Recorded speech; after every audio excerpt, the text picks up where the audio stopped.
Bienvenidos este jueves 2 de julio a la UNAM Responde, este programa de TV UNAM, en donde a lo largo de todas estas semanas, ya más de 3 meses, hemos estado muy atentos a lo que ocurre con la enfermedad y el virus que ha puesto al mundo en alerta desde principios de este 2020, pero también hemos abordado desde muy distintas trincheras lo del tema de los efectos que se han visto ya y se han vivido en distintas partes del mundo, en temas relacionados con la economía, con la salud y por supuesto en temas sociales.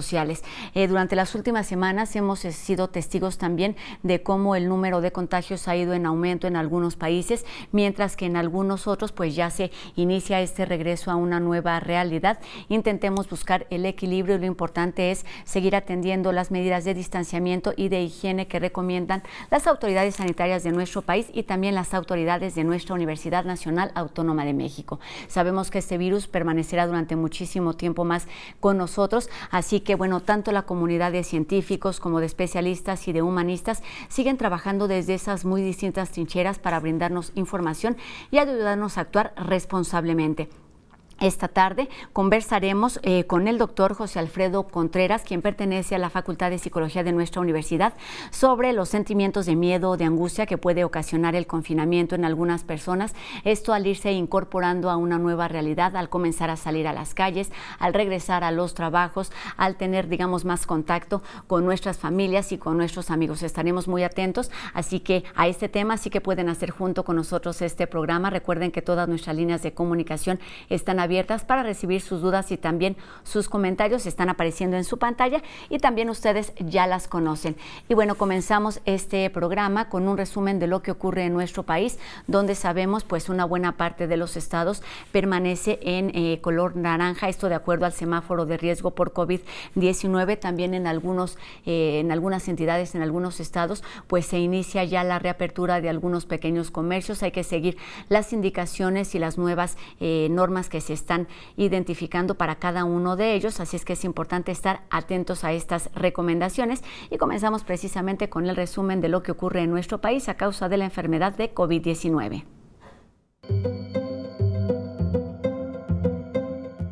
No han sido menores los sacrificios que la sociedad ha tenido que hacer para reducir el peligro de una curva pronunciada que habría significado el desbordamiento del sistema de salud.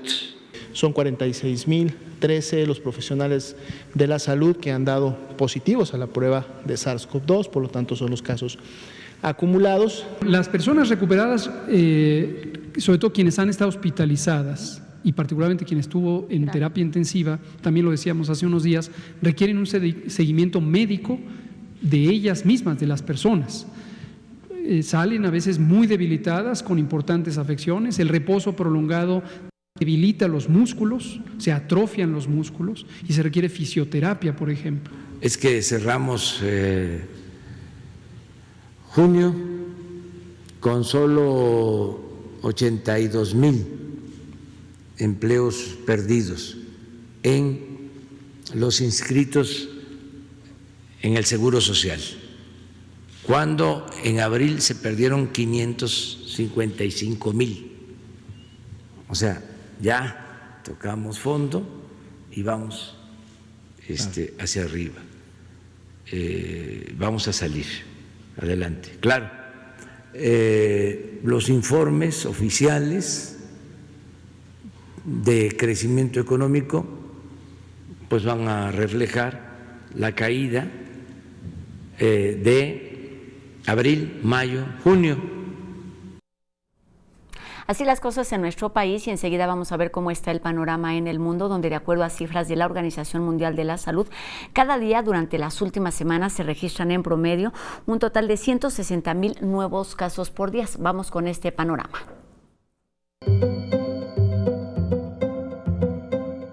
Estados Unidos registra 49.932 nuevos casos en las últimas 24 horas, su máximo aumento diario desde que inició la pandemia. Los estados más afectados son Arizona, California, Florida y Texas. En Australia, el estado de Victoria reportó 77 nuevos casos, la mayor cantidad hasta ahora en un nuevo brote surgido alrededor de Melbourne. Italia informó 187 nuevos casos, la mitad de ellos registrados en Lombardía, la región más afectada del país por coronavirus. Japón reportó 125 nuevos casos, 107 de ellos en Tokio. Este es su mayor registro diario en 2 meses.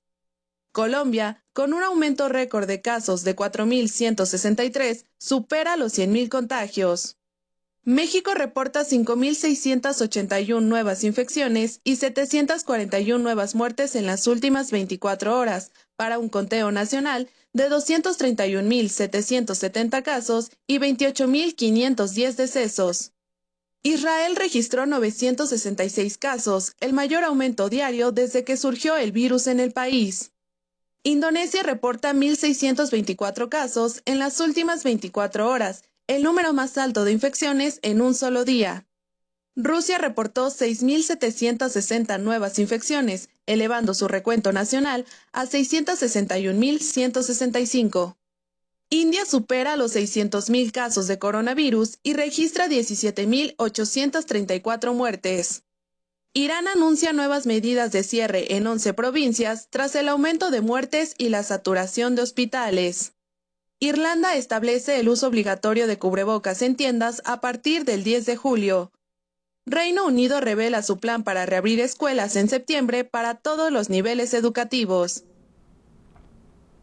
Con el reinicio de una nueva normalidad, de una nueva realidad y la reapertura de algunos pequeños negocios, pues hay algunas dudas que nos siguen llegando, y esto en relación con que, por ejemplo, qué tan seguro es asistir a las peluquerías. De esto y más nos habla enseguida el doctor Carlos Rosales del Instituto de Investigaciones Biomédicas de nuestra universidad. Gracias, Rosa. Muy buenas tardes. Qué bueno que sigue con nosotros en la UNAM Responde, y tenemos más preguntas de nuestro público. Nos preguntan ahora, ya que el semáforo cambia a color naranja y podemos salir, ¿es seguro que ir a cortarme el cabello? Bueno, salir e ir a lugares donde ya hay más negocios abiertos es tan seguro como todas las personas involucradas cooperemos. El riesgo de contraer la enfermedad COVID-19 viene de estar cerca de alguien que esté infeccioso y pueda transmitir el virus. En el caso particular de ir a cortarnos el cabello, la persona que va como cliente tiene que salir usando mascarilla, un cubrebocas que tape tanto la boca como la nariz. Ya puesto, no debe estar tocando ni moviendo, y hay que evitar tocar la cara todo el tiempo. Por parte de la persona que va a cortar el cabello, esta también tiene que usar una mascarilla que cubra nariz y boca todo el tiempo. Se pone la mascarilla y ya no se mueve y no se toca. La persona que corta el cabello se va a tener que acercar y tocarnos, y entonces es muy importante que esta persona se lave muy bien las manos antes de cortar el cabello y lo vuelva a hacer también muy bien al final, antes de tocar al siguiente cliente. Si se siguen estas recomendaciones de ambas partes, el riesgo de contagio se reduce muchísimo. Entonces, sí, podemos ahora empezar a salir, va a haber más negocios abiertos y el riesgo de contagio va a ser más alto dependiendo de nosotros. ¿Qué tanto respetemos estas normas de higiene y distancia? Si las seguimos, reduciremos el riesgo de enfermarnos mucho. Hagámoslo todos y mantengámonos sanos. Gracias. Regresamos ahora con Rosa al estudio de TV UNAM. Después de tantas semanas de confinamiento hay opiniones encontradas, y es que hay un grupo de personas que pues está cómodamente en su casa aprovechando la comodidad que significa no salir a la calle, no perder tiempo en traslados, mientras que algunos otros pues están ansiosos por volver a una nueva realidad que evidentemente no será como la conocíamos. Hay también un grupo de personas que comienza a experimentar sentimientos de angustia, de miedo al salir a la calle, al tener contacto con algunas otras personas por precisamente un temor de contagio, de riesgo ante este virus del SARS-CoV-2. Para hablar precisamente de los efectos que está teniendo esta cuarentena, esta tarde saludamos aquí en la UNAM Responde al doctor José Alfredo Contreras Valdés, quien es profesor e investigador del claustro de Psicología Clínica y de la Salud de nuestra Facultad de Psicología de la Universidad Nacional Autónoma de México. ¿Cómo estás, doctor? Buenas tardes. Hola, ¿qué tal, Rosa? Muy buenas tardes. Buenas tardes, todo un gusto estar aquí en la UNAM Responde. Pues muchas gracias. Tenemos dudas que hemos ido abordando durante todas estas semanas y bueno, con este reinicio de las actividades hay otras que siguen surgiendo, no solamente entre nosotros, sino también entre la comunidad universitaria y la sociedad en general. Y bueno, seguramente has escuchado que durante estos últimos días ha estado por ahí quizá muy latente esta palabra del síndrome de la cabaña. Platícanos qué significa, qué tan cierto es real, cómo podemos identificarlo desde el ámbito de la psicología. Claro, el síndrome de la cabaña, el término síndrome de la cabaña tiene muchos años que se empezó a utilizar, principalmente en Estados Unidos desde el siglo pasado, y se acuñó originalmente para describir la serie de problemas, principalmente emocionales, que experimentaban las personas que estaban expuestas a un confinamiento principalmente ocasionado por el clima. Por ejemplo, en lugares donde el invierno es muy largo y desde meses antes se tiene que hacer un plan para pasar el invierno, dentro de casa, por supuesto. Entonces, al término de esos periodos tan largos, las personas experimentaban síntomas emocionales, por ejemplo, insatisfacción, aburrimiento, desesperación, cansancio, irritabilidad, muchos síntomas dentro del espectro de los problemas emocionales.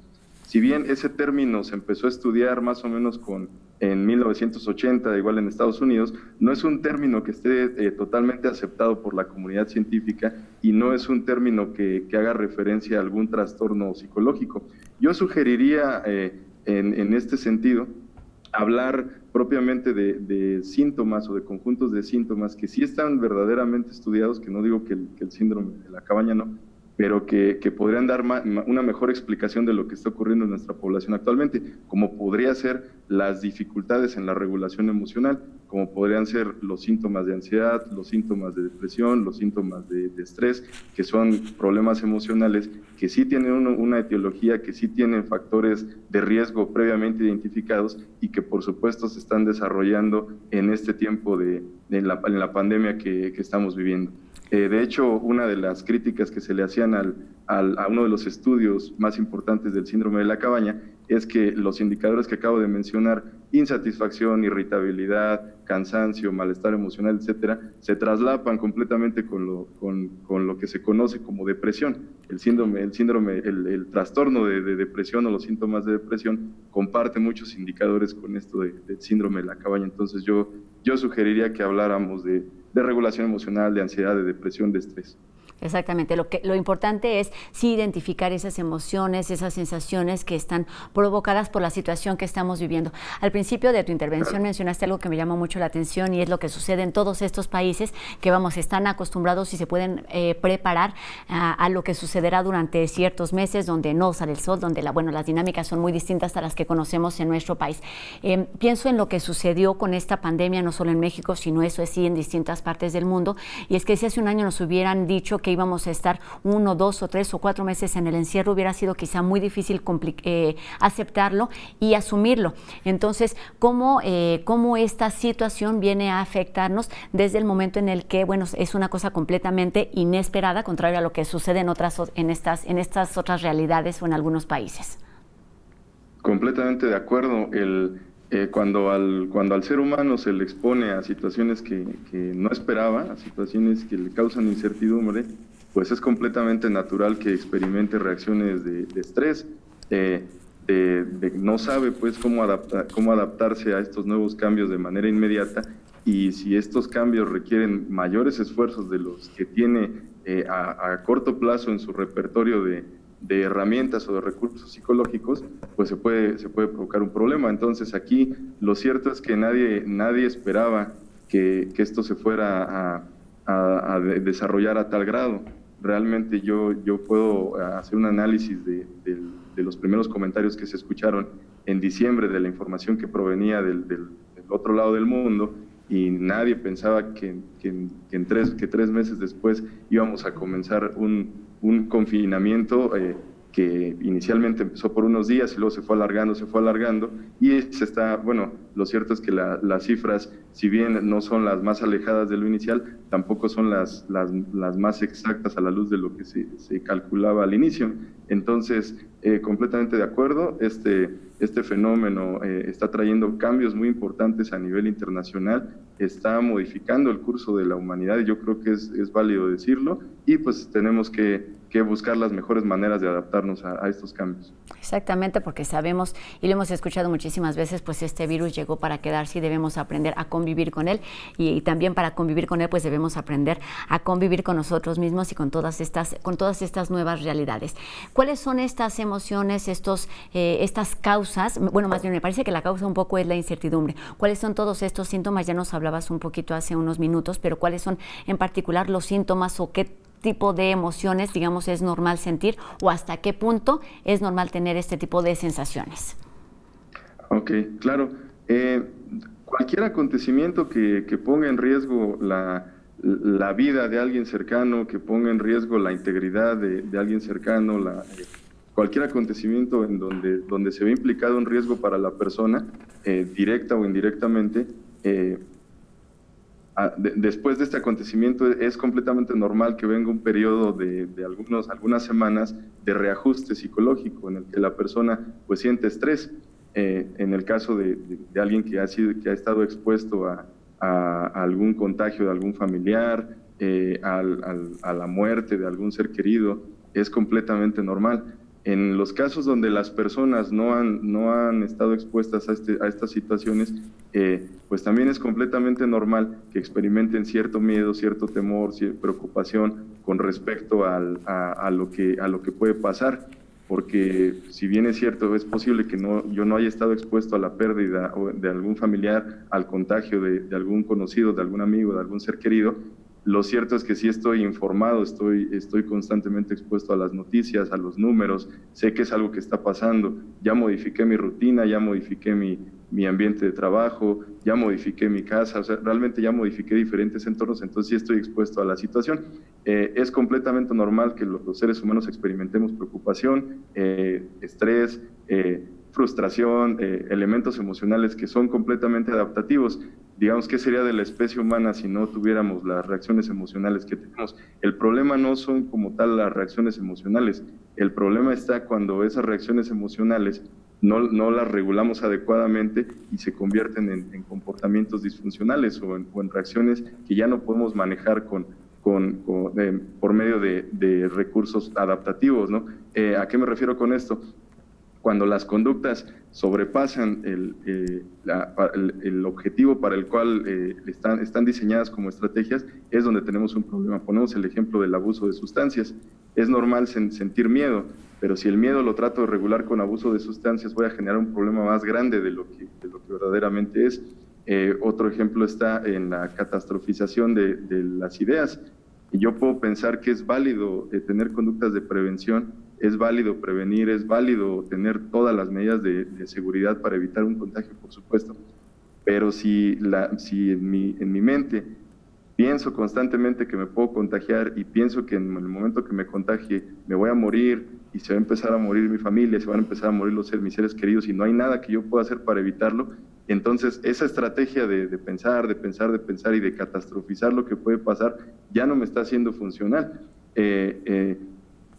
Los problemas en el sueño, los problemas en las relaciones interpersonales, con las personas que estoy conviviendo dentro de la cuarentena, en fin, hay muchas manifestaciones que ya nos podrían decir, esto ya no es una situación que está siendo adaptativa para la persona, ya le está trayendo más problemas, no está logrando regular sus emociones y probablemente le va a ocasionar dificultades más allá de lo que el fenómeno verdaderamente requiere. Exactamente, el problema no es sentir todas estas sensaciones o emociones, porque eso significa que efectivamente somos seres vivos, aunque parezca una obviedad, pero el problema se viene o se representa justamente cuando esto empieza a afectar nuestro comportamiento. Oye, ¿hay algún tipo de población que resulte más vulnerable, que pueda ser más susceptible a tener este tipo de sensaciones, específicamente hablando a partir de este confinamiento, el de comenzar a salir a las calles? No sé si a lo mejor el de las personas adultas o el de los niños o el de las personas, me parece que por casos cercanos que es muy común que quien experimenta este tipo de sensaciones es quien efectivamente ha estado en confinamiento extremo, digamos, durante todas estas semanas y que no ha tenido la necesidad también de salir a las calles. Claro, es muy importante tratar de aterrizar un poquito mi respuesta. Si tú me hubieras hecho la misma pregunta hace unos meses, antes de que se ocasionara toda la ola de contagios y el avanzar en las diferentes fases de la pandemia, yo hubiera dicho que la población más vulnerable psicológicamente, en términos psicológicos, era aquella que ya padecía algún problema psicológico, principalmente del tipo del área emocional, del tipo del abuso de sustancias. Esas personas iban a ser las más vulnerables al efecto de la pandemia. El día de hoy tenemos que contemplar, ya pasamos por el fenómeno, y como bien mencionas, no es lo mismo estar en una nómina con un trabajo que puedo trabajar desde casa, a tener que trabajar como muchos millones de personas que tienen que salir a trabajar, porque si el día de hoy no generan un ingreso, probablemente no pueden cubrir con los gastos. Eso es un estresor muy fuerte para cualquier persona en cualquier parte del mundo.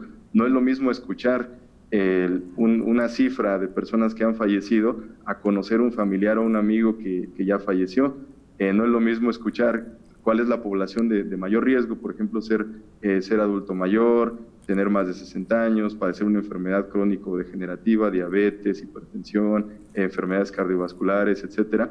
No es lo mismo escucharlo a los 25 años, cuando hago ejercicio, cuando realmente no me enfermo seguido, cuando tengo una buena alimentación, duermo 8 horas al día, a tener 70 años y tener algún tipo de estos padecimientos. Entonces, los más vulnerables en este momento son aquellas personas que no cuentan con los recursos psicológicos de regulación emocional, de afrontamiento del estrés, y que, por supuesto, en combinación con esto, han estado expuestos a situaciones, a sucesos de vida fuertes, producto de la pandemia, ¿no? Hablemos en el caso de los adultos, la pérdida de empleo, la pérdida de un ser querido, la modificación ambiental, la pérdida del patrimonio, que son estresores muy complicados que pueden agravar la situación.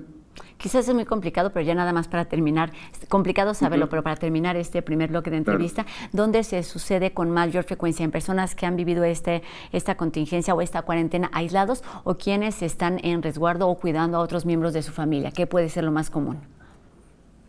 Claro, ese es un sector que también me faltó mencionar. Hay personas que, además del periodo de cuarentena, tienen que estar en aislamiento porque han contraído el virus, o tienen que hacerse cargo de alguien que está en aislamiento porque contrajo el virus, que no es lo mismo la cuarentena que el aislamiento. Entonces ahí tenemos otro factor importante de estrés. Realmente a cualquiera que escuchemos que se contagie un familiar o que se contagie alguien con el que tenemos contacto directo, pues eso representa un estrés completamente mayor a alguien que no lo está viviendo. Entonces, al respecto de la cuarentena, no es lo mismo estar en un departamento de 2 cuartos o de una habitación a estar en una casa donde hay un patio trasero, un patio delantero, un garage, una azotea. Entonces, sí son factores muy, muy, muy individualizados que tenemos que poner en la mesa, que tenemos que analizar para darle a cada caso la atención que requiere. Entonces, ya tomando en cuenta esos factores de riesgo, podríamos ver quiénes son los más vulnerables, y por supuesto este es un periodo de empatía. Estamos en una fase de empatía social donde sí tenemos que ver por los más vulnerables. Exactamente, y lo que tenemos que empezar a hacer, eso sí, todos, en todos los niveles y en todas las circunstancias, pues es regular precisamente nuestras emociones para que pues nuestras conductas no se vean afectadas por este tipo de sentimientos. Doctor José Alfredo Contreras Valdés, te pido que nos permitas unos minutos. Es momento de hacer una pausa aquí en la UNAM Responde. Regresaremos más tarde para seguir hablando de las emociones y de, bueno, cómo debemos seguirnos adaptando, porque pues la nueva realidad está muy cerca y debemos asumir nuestra responsabilidad para comenzar a salir a las calles y regresar pues a ese contacto con la gente de la familia, con la gente del trabajo y con la gente también de las escuelas. Te pido que nos permitas unos minutos y bueno, regresamos aquí a la UNAM Responde después de la pausa, porque tenemos cultura, humor y mucho más. No se vayan.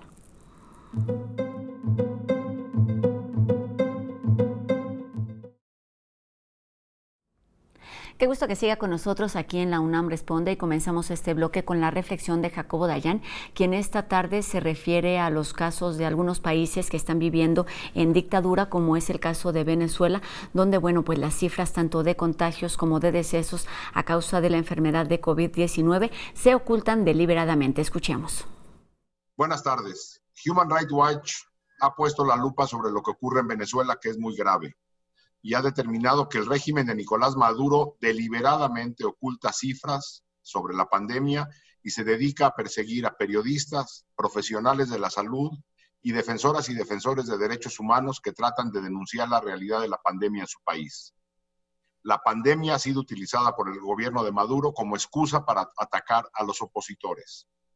Hay que recordar que en Venezuela el sistema de salud ya estaba colapsado desde antes de la pandemia y las condiciones de vida de buena parte de la población ya eran de una crisis humanitaria, lo que llevó a millones de venezolanos a buscar refugio fuera de su país.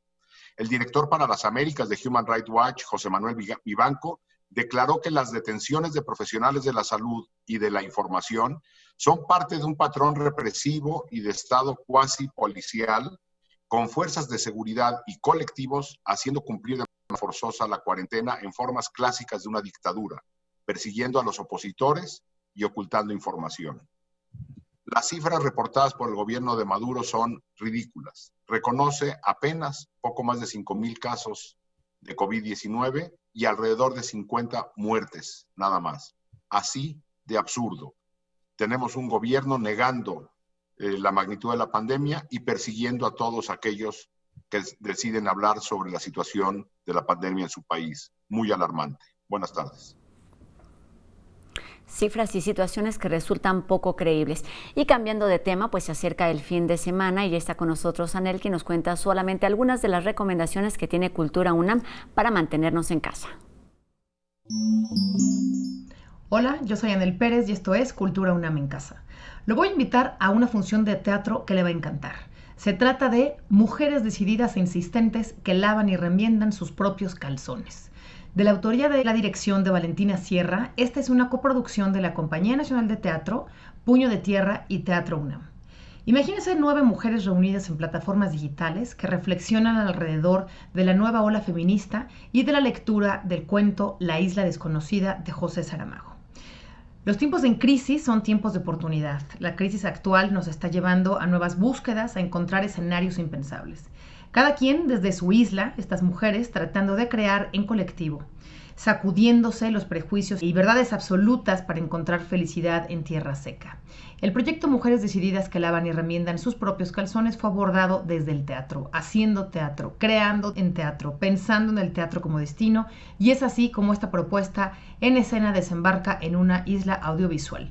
Busque la información en Teatro UNAM y goce de verdad de esta maravillosa puesta en escena a través del video y como podemos en esta contingencia. Libros UNAM, por su parte, nos invita a el proyecto A Leer este verano. Ellos nos recomiendan las mejores historias y los mejores libros, los más interesantes, para poder pasar estos días en que la UNAM tendrá su periodo de vacaciones. Revise el suplemento lleno de letras para volar y si prefiere escuchar en lugar de leer literatura, pues tenemos la nueva entrada de Voz Viva de México en SoundCloud. Ahora con el recién ganador del premio Javier Villaurrutia, nuestro querido autor que por supuesto ha publicado con nosotros en la UNAM, Enrique Serna, y en esta entrada de Voz Viva nos lee Cuentos crueles, tía Nela. Y aquí en TV UNAM vamos a poder ver el especial por el 4º aniversario luctuoso de Elie Wiesel. Como usted sabe, este gran escritor de lengua yiddish y francesa de nacionalidad estadounidense, superviviente de los campos de concentración nazis, dedicó toda su vida a escribir y a hablar sobre los horrores del Holocausto, con la firme intención de evitar que se repita en el mundo una barbarie similar.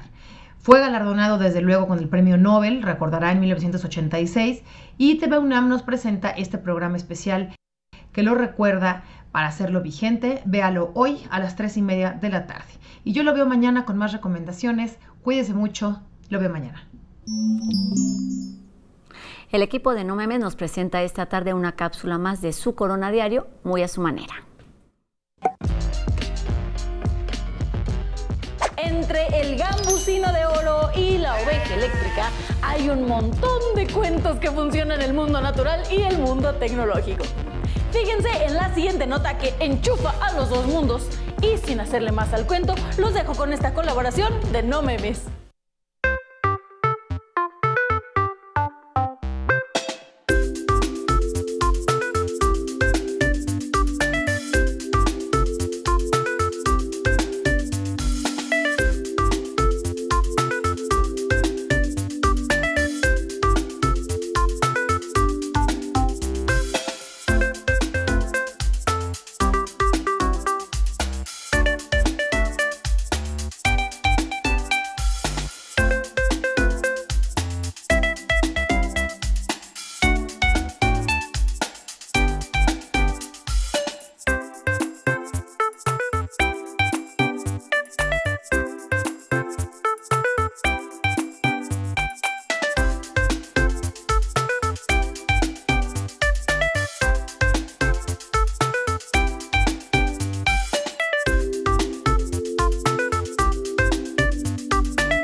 Seguiremos conversando sobre cómo regular nuestras emociones ahora con el regreso a una nueva realidad. Esto después de la pausa aquí en La UNAM Responde. No se vayan.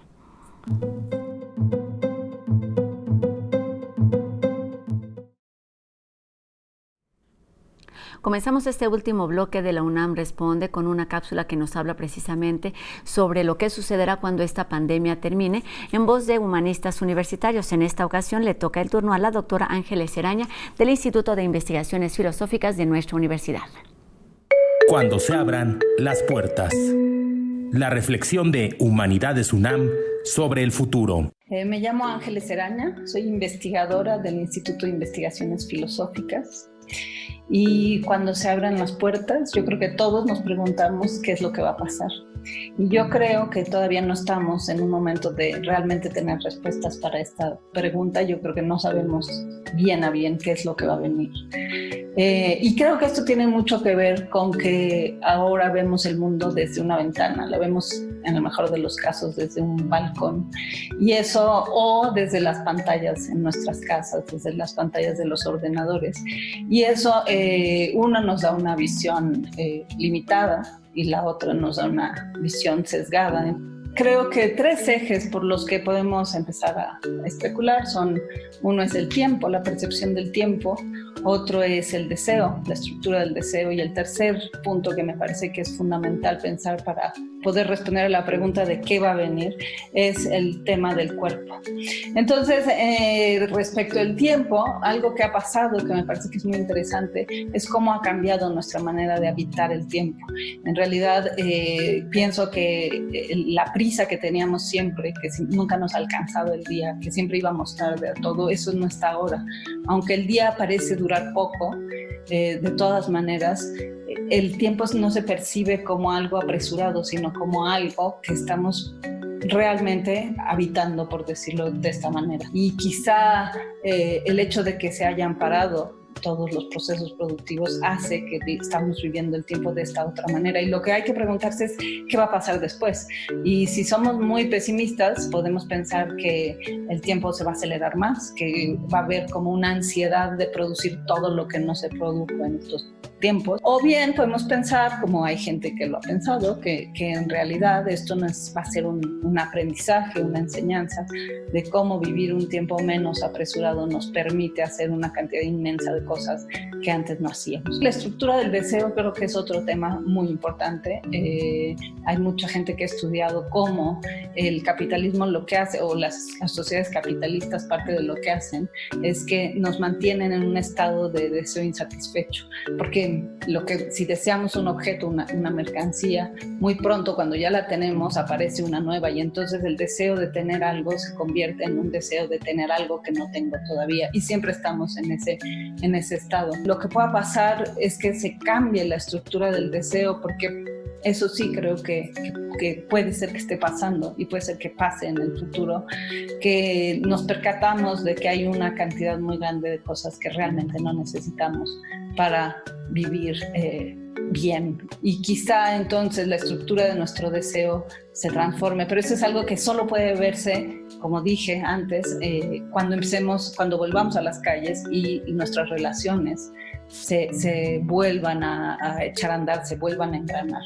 Y eso tiene que ver, esto último, de cómo se van a engranar las relaciones, con el último eje, que es el del cuerpo. La ausencia de los cuerpos de los otros o de las otras, lo que han hecho es muy patente la necesidad del cuerpo para la comunicación, ¿no? Entonces, este gran auge que ha habido en los últimos años, por ejemplo, de los sitios de citas, y que hacen que las relaciones se tengan a la distancia, y entonces tú no miras al otro sino hasta después de mucho tiempo de estarte comunicando con esa persona. Y entonces creo que el confinamiento lo que ha hecho ver es precisamente la falta del cuerpo del otro, cómo te hace sentir profundamente aislado. Y entonces quizá, ojalá, volvamos a un mundo en el que valoremos mucho más y nos demos cuenta de hasta qué punto nuestros cuerpos lo que hacen, entre muchas otras cosas, es manifestar nuestra vulnerabilidad, y cómo todos y todas somos profundamente vulnerables y necesitamos recuperar ese valor de cada una de nosotras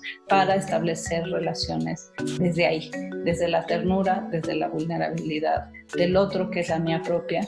Y si eso es así, entonces quizás sí podríamos ser optimistas, creo, respecto de los otros dos temas. Si eso no ocurre, entonces creo que no podemos ser muy optimistas. Pero realmente esto que estoy haciendo es especulación, imaginación, ideas que puedo compartir, que han estado rondándome a mí en estos días.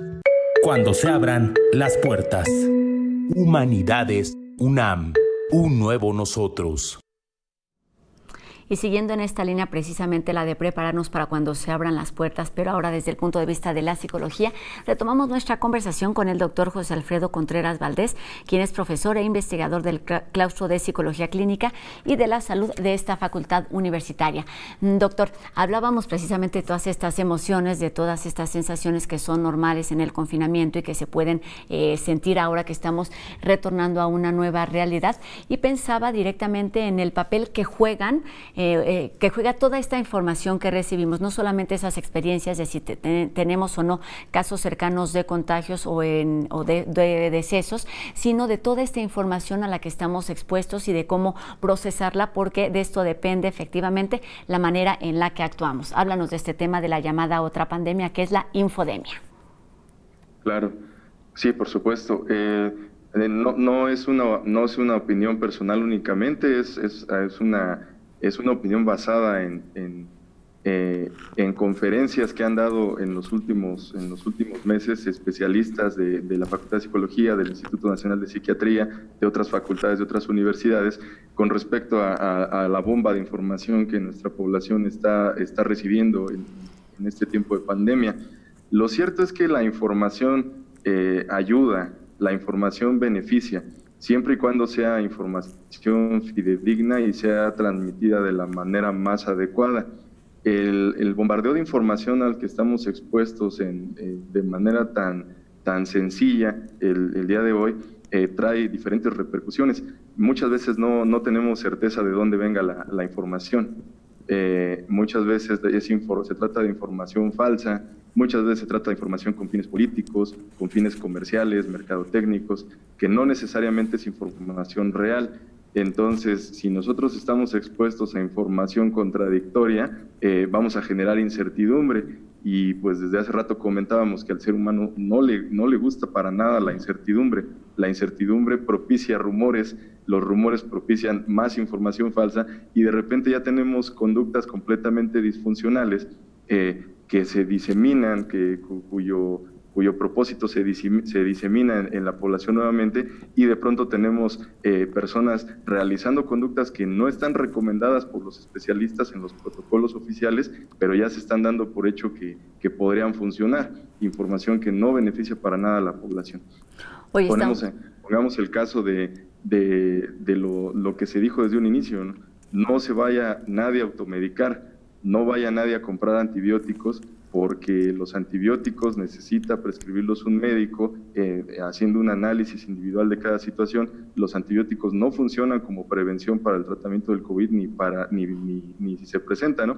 Entonces, si yo de repente empiezo a ver publicaciones en redes sociales que los antibióticos pueden ayudar, que yo no sé de dónde venga la información, que probablemente es información falsa de alguien que por alguna razón de las que ya mencioné la riega en internet, y yo empiezo a platicar con mis amigos, es que, híjole, pues por si sí o por si no, pues yo lo voy a hacer, porque no está de más prevenir. Tenerlo. Y entonces entramos en un concepto falso de prevención, en un concepto falso de que hacer más cosas es bueno, y caemos en una conducta completamente disfuncional que no solamente repercute a mí, sino también a los que yo llegue a compartir esa información. Entonces, por una parte, causa estrés, causa ansiedad de estar expuesto a tantas noticias, a tanta información. Por eso es recomendable que para informarse sobre el tema del COVID solamente se tomen 15 minutos en la mañana, 15 minutos en la tarde y, bueno, hablando más o menos, ¿no? 15 minutos, 20 minutos, dependiendo de las necesidades de cada quien, y se acabó. No puedo estar con las noticias, con el radio, con la televisión prendida, porque pues evidentemente voy a escuchar cosas de manera repetida, y voy a empezar a tener sesgos cognitivos en mi mente, ¿no? Entonces ese es un riesgo muy importante y está documentado.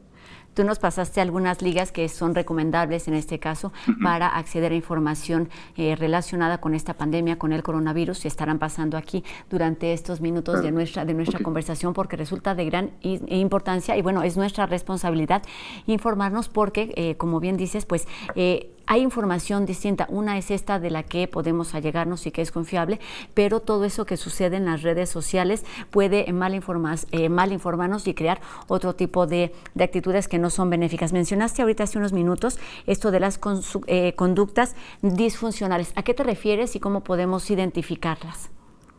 Ok, aquí me refería tal cual al concepto a distinguir en lo que sí es prevención, lo que sí nos va a ayudar a prevenir y lo que no nos va a ayudar a prevenir. Hablemos de prevención como toda la serie de comportamientos que realizamos las personas con el propósito de no enfermarnos de algo.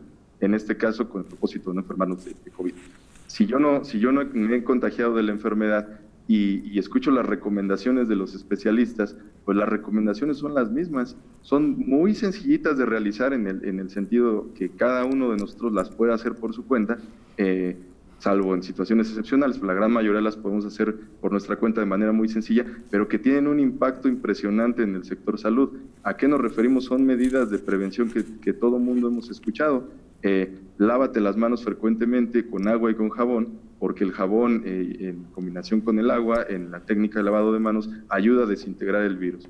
No te toques el rostro, porque si en algún momento tocaste con tus manos alguna superficie que tenía partículas de saliva de una persona que estaba infectada y te llevas las manos a los ojos, a la nariz o a la boca, incrementa la probabilidad de contagio. Entonces, evita tocarte el rostro. Si te vas a tocar el rostro, antes de hacerlo, desinfecta tus manos, lava tus manos para que puedas hacer en tu rostro lo que tengas que hacer.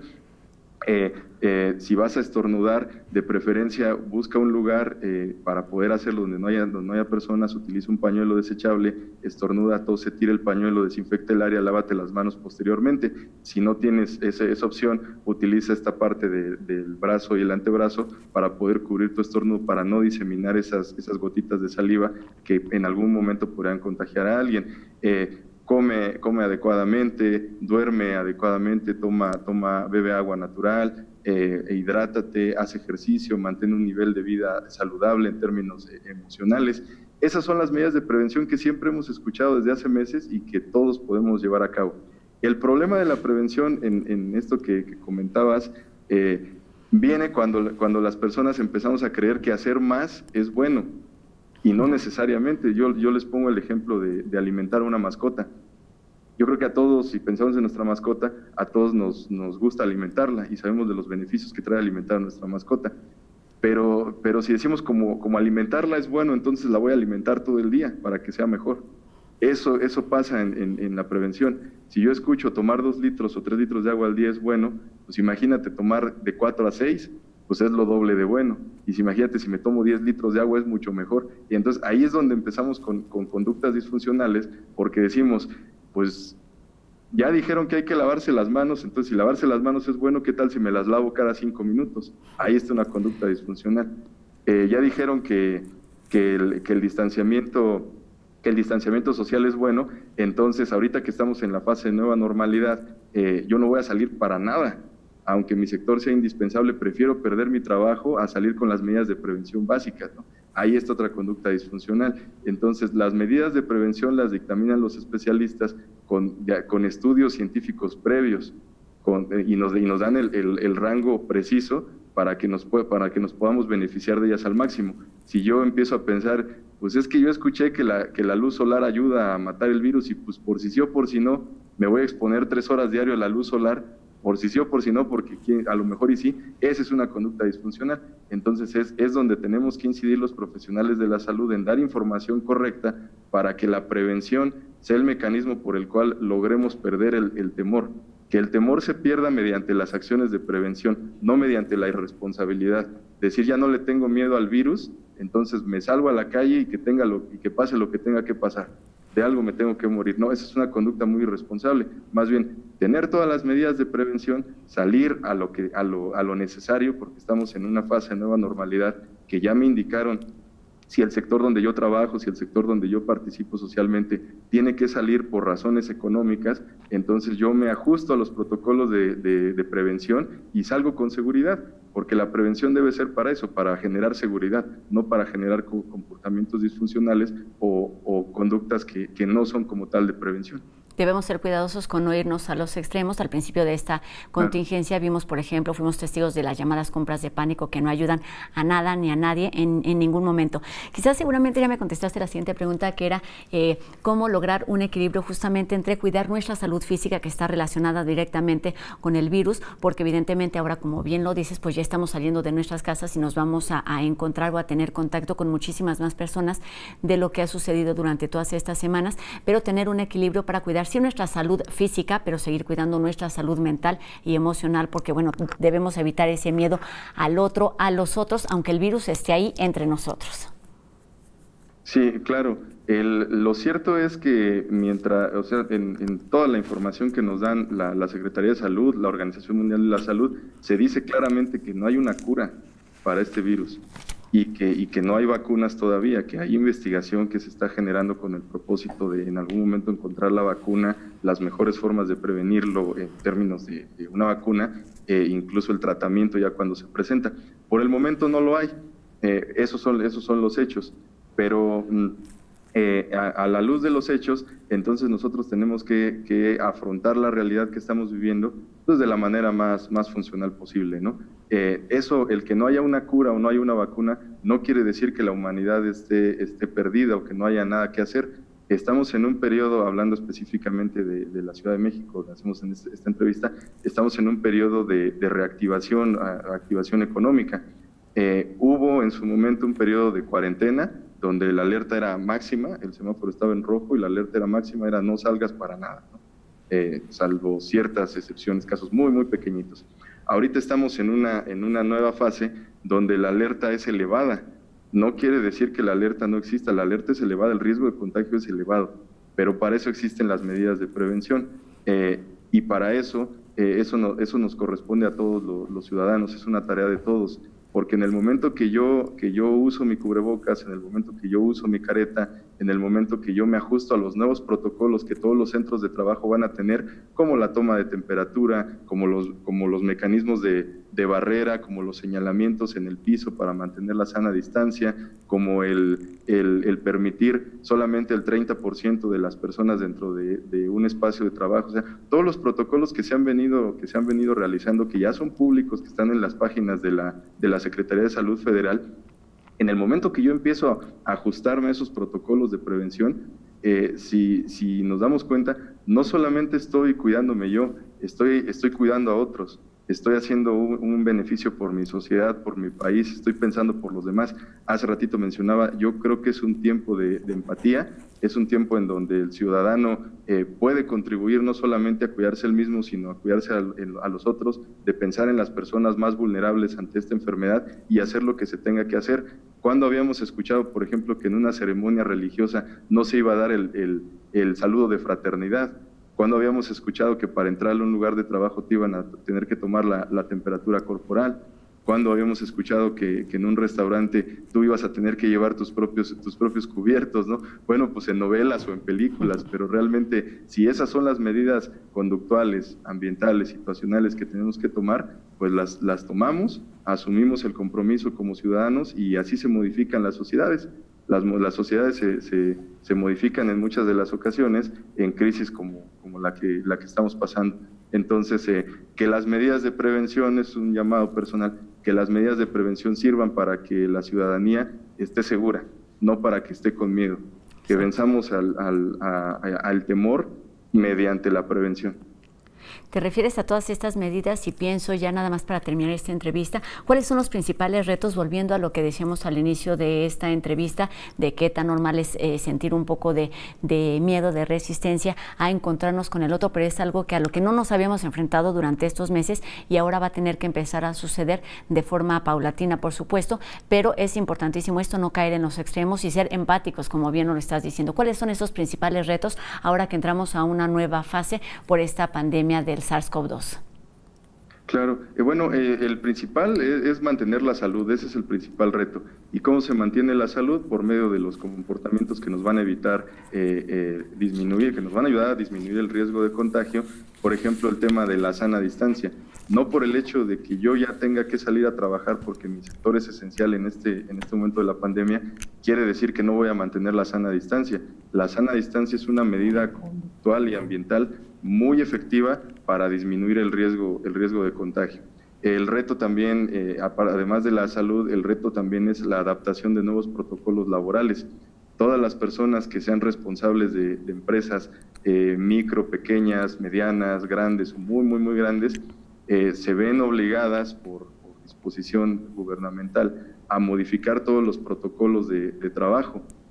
A lo largo de estos meses siguientes lo vamos a estar observando. Las personas que ya están trabajando actualmente, que ya están saliendo de sus casas a trabajar, se están dando cuenta de la necesidad de adoptar esos nuevos protocolos de trabajo y el reto individual, ese es el reto colectivo. El reto individual consiste en no tratar de brincarse las reglas, es decir, si el día de hoy puedo trabajar sin cubrebocas y no me están viendo, pues entonces lo voy a hacer para brincarme una regla. Si el día de hoy puedo trabajar sin careta, entonces lo voy a hacer. Si el día de hoy me siento mal, estoy tosiendo, tengo alguna enfermedad respiratoria, la que sea, híjole, pero a lo mejor no me conviene dejar de ir a trabajar, entonces voy a hacer como que no tengo nada y voy a ir a trabajar. Entonces, si nos damos cuenta, es un reto colectivo de preservar la salud, pero es un reto también individual.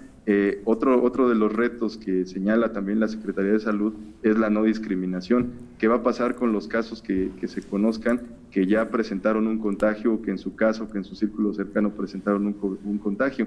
El reto consiste en evitar el estigma.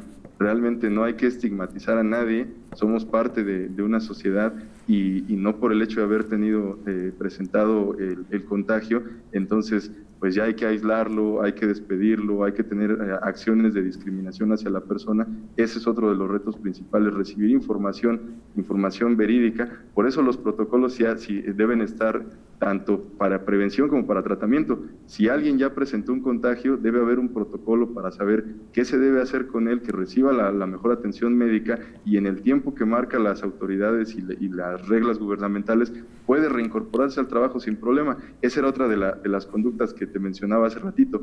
Decir, es que él hace 2 meses presentó COVID, o ella hace 2 meses presentó COVID, híjole, pues dicen que ya no, pero por si acaso mejor que no venga, ¿no?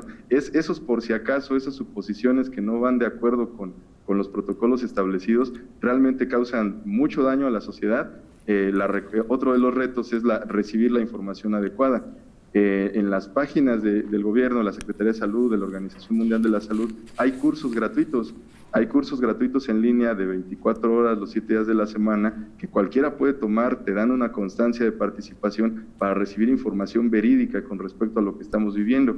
Entiendo que no toda la población tiene acceso a estos medios, las personas que lo tenemos, pues es nuestra responsabilidad informar a los que no lo pueden hacer, para que también reciban capacitación, instrucción verídica sobre lo que está pasando y lo que pueden hacer. En fin, hay retos colectivos y hay retos individuales. Y es nuestra responsabilidad en todos esos sentidos. Estamos por terminar, pero nada más quería preguntarte, ahora sí, ¿cuándo es necesaria una atención psicológica, ahora que estamos saliendo? Digamos, ya hablamos de todas estas cosas que son normales, pero ¿cuándo sí es necesario? Porque seguramente habrá un grupo de población que tendrá que acudir a otros medios, a otras medidas, que es precisamente la atención psicológica. Pues esa pregunta es muy, muy importante para mí. Yo, además de desempeñarme como docente e investigador en la facultad, yo soy psicoterapeuta en consulta privada, y realmente la gran mayoría de las personas acude a psicoterapia cuando presenta un problema.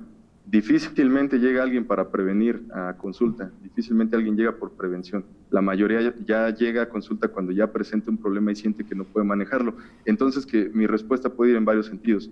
Si usted siente, al auditorio, si usted siente que presenta algún problema de tipo emocional, mucha ansiedad, mucha preocupación, mucho miedo, mucho estrés, si usted siente que presenta cosas que ya no puede manejar, muchos problemas con su pareja, muchos problemas con la familia, muchos problemas con sus amigos, si usted siente que ha consumido más sustancias de las que antes consumía, o si de plano antes ni consumía, bueno, pues puede ser un buen momento para acudir a servicios psicológicos, que cuando la situación nos está rebasando. Por otra parte, hay personas que no necesariamente tienen un problema psicológico, ¿no?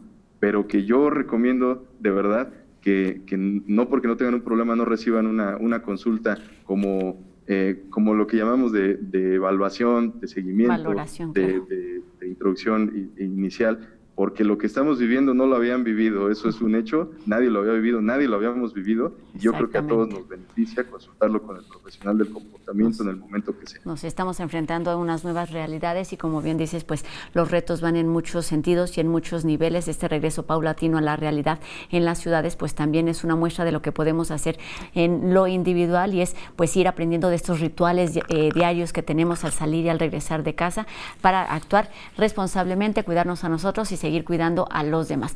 Te agradezco muchísimo, doctor José Alfredo Contreras Valdés, estos minutos para la UNAM Responde, profesor e investigador del Claustro de Psicología Clínica y de la Salud de la Facultad de Psicología de la UNAM, por todos estos minutos que nos dan efectivamente claridad y un poco de calma con este nuevo regreso a la realidad. Buenas tardes. Buenas tardes, Rosa. Muchas gracias. Gracias. Gracias. Pues sí, mucho que aprender, como bien decimos, en lo individual y en lo colectivo.